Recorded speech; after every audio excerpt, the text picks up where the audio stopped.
yes, my lover was found sprawled out, dead as hell, across the front seat of a car. She was like, look, I'm just a woman and I was basically possessed by the devil, which is jazz.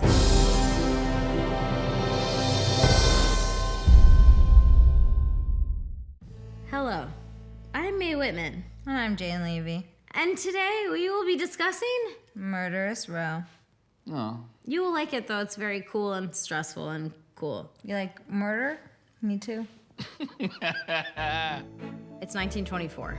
Maurine Watkins. She's just graduated from Yale. And then she was like, you know what, fuck this. I want to tell the truth. She moves to Chicago, this town of jazz, drink, crime. And she started working for the Chicago Tribune. And she was like, yeah, I got a job at the Chicago Tribune and I'm gonna investigate what I gotta investigate.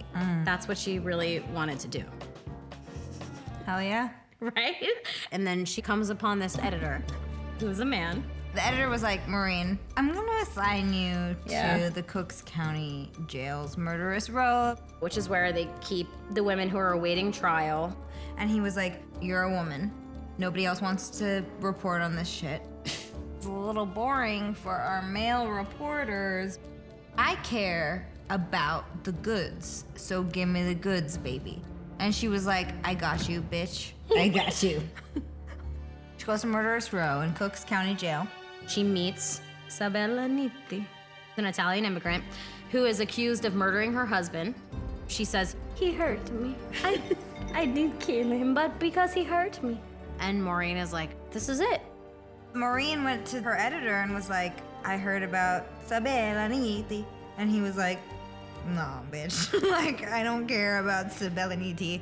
The problem was he wanted something juicy, this editor. Loves juice. He said to her, look, I need you to bring me something juicy as hell. Really, like, get excited about Murderess Row. Like, you can say some sexy shit. Like, you can, like... Yeah, you know what I mean? Yeah. And then, all of a sudden, Belva Gardner is arrested. She was a cabaret dancer. She was like, yes, my lover was found sprawled out, dead as hell, across the front seat of a car. She was like, look, I'm just a woman and I was basically possessed by the devil, which is jazz. Meanwhile, Maurine was like, oh my God, yes, yes, yes. This is exactly what I need to make my career. I love goss. I love juice. My editor's gonna eat this up. Yeah, so that was her first big break. So then, within like, I don't even know how many minutes, not many, she gets this other lady, Beulah Annan. And Beulah Annan's arrested. She has had a lover's spat. And they both reached for a pistol, and fucking our babe, Beulah, was like, and while he was laying on the floor, she played hula-loo, and she danced around his grave, and she made multiple cocktails, and she drank them. Beulah says, I was taken a hold of by drinking alcohol and listening to jazz music. And like, fuck me, I guess. It was just like a bunch of bullshit. But Maurine is like, oh my God, I'm getting the juice that my editor asked me for. Hell yes. The newspaper comes out. These women realize right away, we have got to look good because that's what this shit is about, is looking good. And they're like, if I cut my hair and I do my mascara right and I go do my eyeliner right and I move my hips right and I cry at the right moment, they're not going to convict me. So they start a beauty school within Murderess Row. Did they call it anything? They called it murderousrowbeautyschool.com. They were ahead of their time. And they're like taking these women that are like, I just fucking ripped somebody's head off yesterday. And they're like, I know, but like, sit down, sweetie. These girls are actually incredibly intelligent because they know how to work their angle and they're like, I forget. Can we play hula-loo? I'm gonna die. All right, I'm dead. Wait, well, you just killed us. You can dance around us. it over, yeah? Girl. So it's 1924 and Maurine goes to Murderess Row and she interviews the girls before they go to trial. They were like, I'm sorry, but we love jazz and drink. We love can't believe ourselves. it." We love to do this thing. And they were like, a woman would never kill a man because a man would never mean enough to a woman for her to just murder someone. Obviously! And Maurine is like, these women are obviously guilty. The evidence is laid out on the table. These women are guilty. She didn't care about that. So she's like writing these stories that are like super tabloidy, salacious. Anything these women had to say got spun into this big juicy circus. Okay, so we're at the trial after months of covering this story. And the girls have their like sideways caps and their nice blue wide set eyes and their skinny little noses. And their lawyer, etc., was like, my client is pregnant. They weren't pregnant, but they were like, I'm pregnant. My lawyer told me to say I was pregnant. And the reporters were like, oh my God, look at these girls and their haircuts and their manicures. Like they could never commit a crime. And on top of that, they might be carrying a baby. And Maurine is like, I'm typing on the computer that's not invented yet. she's like, sexy ladies do the thing that you think that they never could do. I mean, Maurine got caught up. Let's not mince words. Maurine got fucking caught up in the sexiness of the whole thing. Like her agenda wasn't necessarily to sensationalize, but the stories were so like dramatic that she had to. At the end of the trials, they were like, look, I was very ill because someone named Jazz.com came to me and I feel concerned and I feel taken advantage of. I feel that I was someone who explored the realm too heavily and I need help. And like that woman was like, I can't, et cetera, Altadena, et cetera, Pasadena, et cetera. And the boys are like, you're right. We don't care. You did it. What You're else are so they gonna hot. say? We want to Yeah. fuck you. We don't care. Which makes sense. Juries back then, all male. And the men were basically like, okay, let me just tell you this. You have spent 4 months in the system. 4 months is too long. They were Get like, the we believe- hell out of here. You better go home and raise some babies, you cuties. And they were like, Yeah. And they were like, I will go. And they basically, these women got off after 4 months, after these fucking women murdered their lovers in cold blood. Maurine, after this happened, she took a step back and she said to herself, I have been a part of freeing these clearly guilty women who use their feminine wiles to get free. That was my big fault. meanwhile, Sabilaniti got hanged. And it was the first time that Maurine was like, I'm sorry, I did the wrong thing. This is fucked up. I fucked this situation up. So Maurine, women's groups, and Sabella Niti's lawyers came together to change the laws, and they made it possible for women to be on juries. And then Maurine was like, I gotta talk about this like thing that happened to me. And she wrote a play called You okay? I can't wait to release my hiccup. You can let him out. Not yet. How am I ever? Not yet. So she wrote a play that was called The Brave Little Women, which it's hard to understand because it sounds like Little Women, but it's not. So years and years and years after she died, Bob Fosse got the rights for her play and then made it into Chicago, which turned into the longest running musical on Broadway of all time. What is the moral of this story? That's a very good question. Women can be villains just as much as they can be heroes. However, Chicago went to win Best Picture at the motherfucking Oscars! Okay? So sit down, shut up, and appreciate that. Hello, I'm Jenny Pearson, and tonight we'll be discussing the Greenbrier Ghost. So our story begins on January 23rd, 1897, in Greenbrier County, West Virginia. Edward Shue is toiling in his blacksmith shop. Suddenly he spies a local boy walk by, and he's like, "Boy, if you could go to my house and check on my wife and ask her if she needs anything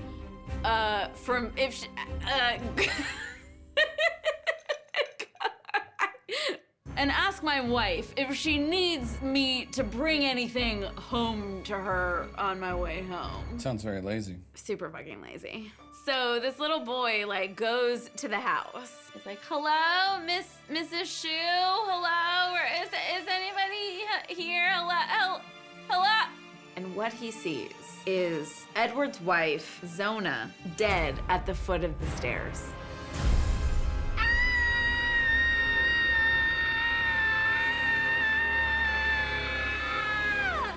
Oh boy, I've never seen a dead body before. So, a few hours later, Dr. George W. Knapp arrives to examine the body and finds that Edward has already bathed the body and dressed it. So Edward is like cradling his wife's head in his arms, and he's like, "Oh, my wife, oh." And Knapp is like, "Excuse me, can I just need to, I gotta check if I can get into the, oh boy." So he goes, "Okay, well, since I can't really examine the body, I guess it seems like she died from, everlasting faint?" And he deduced this because he had been treating her for female trouble, quote unquote, which I guess just means like cramps, like her period. So he puts that on the coroner's report. So Zona's mother, Mary Jane, is like, wait, you guys, there's 100% no way my daughter died from her period. Okay, 4 weeks later, she felt a chill in the air. There was a flash of light. She's like, what? What's going on? The ghost of her daughter appears. Zona, the daughter, is sort of staring at her, and she's not saying anything, and then all of a sudden, her head starts to turn, and it turns completely around, all the way around. And Mary Jane is like, "Oh my God, your neck was broken." So Mary Jane is like, "Oh shit, like my daughter got murdered by her husband. Like I have to go tell somebody what happened because she didn't just die from her period. That's insane." So like the next morning, she runs to the prosecutor, John Alfred Preston. And this prosecutor's like, he's exhausted because he's having to prosecute everybody because everyone's a nightmare in the 1800s. So she tells him what happened. And she's like, "I know this sounds batshit bananas, creepy crazy, but this is real." And he's like, I don't know about this ghost story, but let me look at the evidence. He looks at the specifics and he's like, okay, female trouble, everlasting faint. This seems fucking suspect. So Preston's like, "Dr. Knapp, can you come into my office? I need you to exhume the body and I need you to re-examine it and look at me. I need you to do a fucking good job this time." So they exhume the body, they re-examine it, and he's like, "Looks like her neck is broken and there's finger marks on her neck? Oh God, she was murdered. I didn't do my job." What? So John Preston is like, well, I guess this ghost lady like was right. So Edward gets arrested. We go to the trial. And Preston did not want to put Mary Jane on the stand to tell the ghost story because he was afraid that that would make her look batshit crazy. And that is precisely why the, what do you call it? Defense attorney. Yeah, you got it. Oh my God, I've watched so much of Law & Order. I should know this. The defense attorney, he asks her, apparently you saw your daughter come to you as a ghost. Why don't you tell us about that, you dumb lady? And she's like, look, I prayed for weeks that the ghost of my daughter would appear to me and tell me how she was murdered. And she finally appeared to me and told me that her husband, Edward, had broken her neck out of anger. That's what happened, you guys. That is what happened. And the judge, like, I'll allow it. Everybody, I allow the testimony of a ghost to be allowed into the legal court documents. Order, everybody, order. So he hits the gavel. The jury deliberates for an hour and 10 minutes. The jury foreman comes back and is like, despite any concrete evidence, what we did here is this ghost testimony and we're buying it. And because of that, this guy is guilty. They don't have any doubt. The judge, like, he's sentenced to a life in prison. And Mary Jane breathes a sigh of relief. Fucking finally. This is the only known case where a testimony from a ghost helped convict a murderer. That's so insane. I've never felt more insane. Hey now, my name is Lucius Dillon. Today we're going to talk about the mysterious death of Thomas Ince. Was he murdered or deaded? Dead. What? All right, so the year is November of 1924. Thomas Ince, who was a big deal Hollywood producer.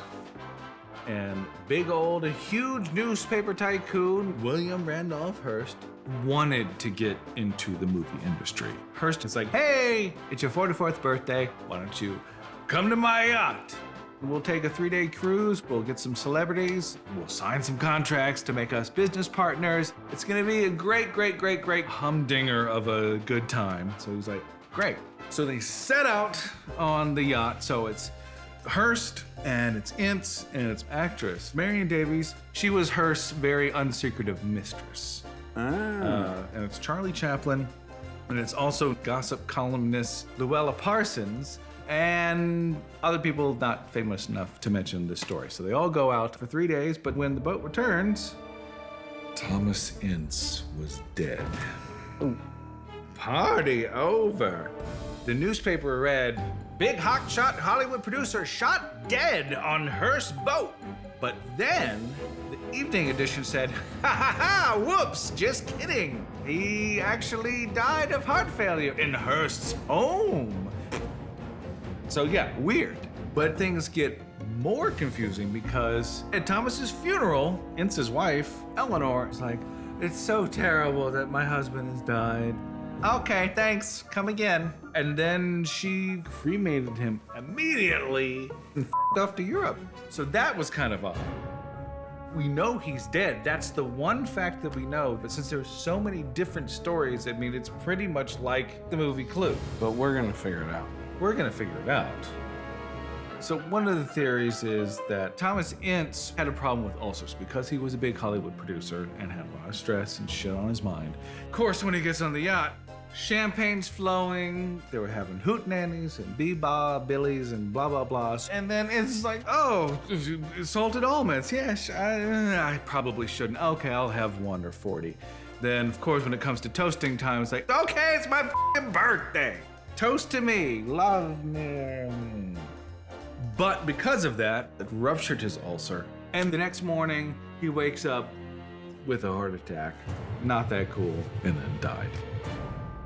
That's theory 1. That's theory 1.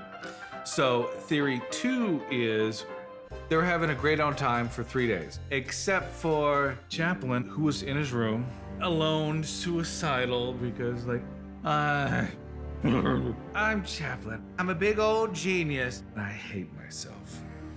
Oh, look at here. There's a diamond-encrusted pistol. Ince comes in, it's like, hey, Chappie, what's going on? Look at you. Are you being funny? No, I'm being depressed. Clearly I have a pistol. Oh, shit, I just shot you. Oh, God. Oh, God. Oh, okay, God. Oh, But here's the prevailing theory. Hearst had a whole yacht party. Ding ding, baby, dee blah ba dee boop boop, ding ding ba ba, bing ba boo ba ooh ooh, dee dee dee dee dee dee ooh. So there's a lot of music. Why do you happening. stop? And cut to Ince and Hearst going down the hall. And Hearst is like, oh, I love Chaplin because he does nice things to my bankroll. I love Davies because she does nice things to my downstairs. Oh! They see Chaplin and Davies having some Sex. yes.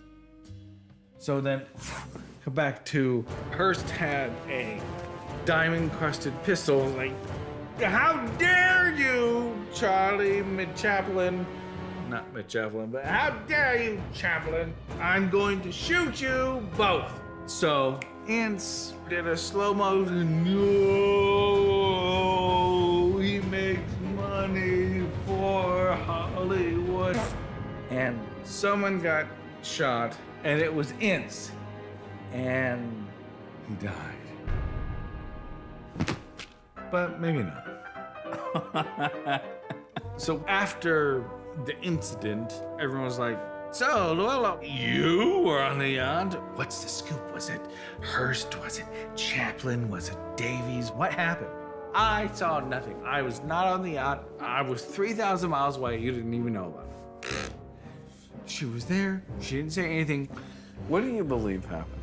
I think that Hearst shot him on the yacht with a revolver, and he was buying up everyone to shut them the f up.